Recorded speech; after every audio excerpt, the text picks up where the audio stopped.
Okay, ayan, another day, another feast day na naman tayo, mga bossing ko. Ayan, may dala tayong aquarium, 2.5 yata yan. Tapos may mga lava rock ng kasama, saka aquaplan. Request to ng isang kaibigan natin na lagi nagdadala sa atin ng mga mga mamahaling mga molly. Ayan, shoutout sa'yo, Boss Vincent. Ayan, papunta na ako sa kanya. Nirequest niya yan at binigay ko naman sa kanya yan kasi meron siyang palalakihing isang strain ng molly. Oo, medyo juvie pa eh. Palalakihin niya muna para hindi siya naiinip-inip. Kasi ang dami na rin nito na drop sa akin eh. Ayan. Andito ngayon ako sa kanila. Dahan-dahan lang ako kasi baka mamaya mabasag pa yung aquarium na dala ko eh. Okay, saka nakita ko na siya kanina dito. Ayan oh. Tingnan mo, oh. 'Di ba?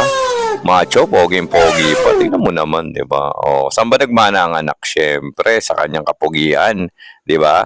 Okay, ito nga pala 'yun, mga bossing, oh. Tingnan niyo, 'di ba? Ayan yung dinrap niya sa atin at yan yung, ay dinrap, yan pala yung kinuha ko sa kanya kanina. Tapos dinala ko sa kanya yung aquarium. Okay, ang strain daw nito is Golden Zebra. Ayan, Golden Zebra siya. Kaso ang problema nito, chinek ko, sobrang sobrang stress. Kaya sana maka-recover. Gagawa natin siya ng paraan.